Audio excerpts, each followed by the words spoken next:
Hey, how you doing? This is Tom. This is Tom's Radio Room Show. We're down in my workshop, and we've got a whole bunch of things kludged together. Um, some of the stuff is quite old.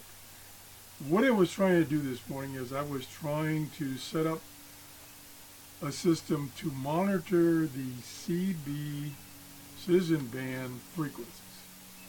And I wanted something that I could just leave it run and then come back and see if there were any results. Well, I remembered down here that I had this particular scanner. Let me see if I can zoom in a little bit here. Move the camera over and down, down. Okay, move down this stupid thing. Okay, that is my Uniden BC780XLT. It's been a real workhorse for me. I liked it so much I bought two of them over time, 2 used ones. And unfortunately, it does trunking, but unfortunately it doesn't do digital. So as far as monitoring police, fire, and EMS in Pinellas County, it's no good. Anyway, it is almost like a software-defined radio in that, and you'll argue with me, I know, in that it can be controlled with a computer. And many years ago, I bought this program called ScanCat that will control a bunch of different radios, this one being one of it. And it has a whole bunch of features.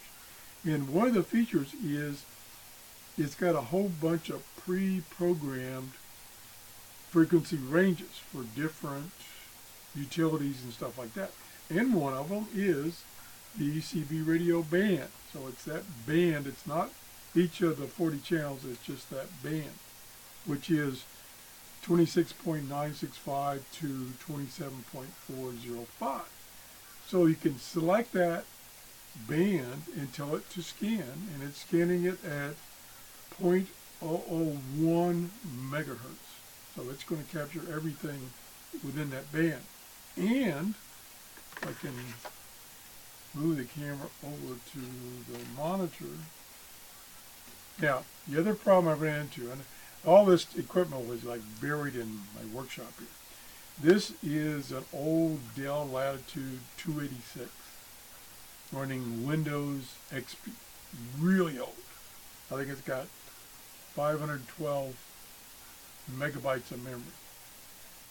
But this program was written for this configuration, so it works fine. Well, I don't know if it'll show up, but there's lines going through the screen. And it just did that by sitting around. I didn't drop it or anything. They're just lines, like they're cracks in the glass or the plastic. And it makes it hard to read. It's not too bad at the angle that the camera is right now, but looking head on, it's pretty hard. It's hard to read the numbers and stuff like that. So I dug out a monitor, connected this external monitor, so now I can actually see what's going on. I'll get back here. And I'll zoom out some. So here's an external monitor I have hooked up to this laptop.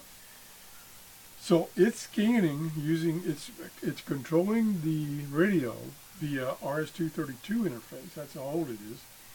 And it's scanning that band. Yeah, I don't know if you'll be able to see it or not. I'll get as close as I can.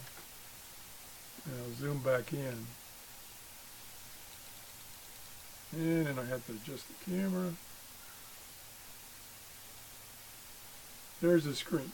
Now, unfortunately, this is one of those older programs that won't go full screen. So it's only 3/4 of the screen.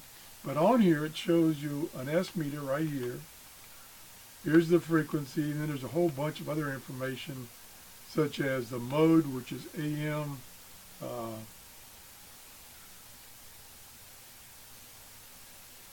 channels per second, it says. That's actually not channels in this case. And then down here is where I've selected the citizen band radio band segment that it's scanning. And oh, this is what I was looking for. Over here, when it breaks the squelch and there's some kind of signal, whether it's noise or actually audio, it will list the frequency that it was on. And so you can come back later and you can look at this list and you can even tell it, okay, scan these frequencies that you found, which are hopefully just the CB channels. So far, I've heard nothing, or it's heard nothing. It's been on for half an hour. It's about 10:30 in the morning. It's heard absolutely zero. I'm using a old Radio Shack disc cone antenna, which should be fine for this. It's about 15 feet in the air, and gotten not a single hit. Yesterday, I had the radio on, another scanner radio on, for about 20 minutes, and I did get one hit. It was a very clear communications. I only heard one side of the conversation. And I don't know what channel, I don't remember what channel, CB channel it was on, but it was clear. So somebody was on the radio. So I'm hoping that as the day goes on, that people will get on. I don't know if that's going to be the case or not, but we're hopeful. So that's kind of the setup. I am amazed this old laptop still works. And I do have somewhere the install CD for this program, so I could install it on a newer computer. But the computer has to have, through some mechanism, either a converter or directly, it has to have an RS-232 port, which the radio expects, needs, whatever. Go back to mine. There we go. So this radio only has an RS-232 port, but with that port it can be controlled by programs like this. And this program will do a whole bunch of things. You can use it to program the internal memory of the scanner. You can have it control the scanner like it's doing right now. A whole bunch of things. You can, now that's what's interesting is I see the word spectrum up here on this, on the options on this program. I haven't used this program in probably 15 years. That's why I'm surprised all this works. So I'm not sure what this spectrum is. It'd be interesting to go back and kind of play with this ScanCat program. Like I say, it's 15, 20 years old maybe. I'll have to go do some research.